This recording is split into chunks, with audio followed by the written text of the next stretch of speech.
এরপর ইসলাম বলে লা মাইসার, কোনো জুয়া চুরি থাকবে না। বিজনেসের মধ্যে জুয়া চুরি নাই, মানে লটারি নাই। কিন্তু বাংলাদেশের লটারি সিস্টেম আছে না নাই? 10 টাকায় 40 লক্ষ টাকা আছে না নাই? এটা সরাসরি জুয়া চুরি, এটার সাথে ইসলামের কোনো সম্পর্ক নাই। এর কারণ হচ্ছে আমরা 10 টাকা দিয়ে লটারি কিনি, পাই এরকম একটা কাগজ। এই লটারির একটা নাম্বার থাকে এখানে, ঠিক কিনা?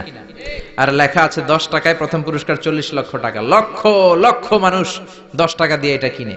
কেনার পর যেদিন ড্র হবে, রাফেল ড্র, একজন পায় 40 লাখ, আরেকজন পায় 30 লাখ, আরেকজন পায় 20 লাখ, আরেকজন 10 লাখ, পঞ্চম পুরস্কার পায় 1 লাখ, আর লক্ষ লক্ষ মানুষ এই কাগজ পানিতে ভিজায় খায়।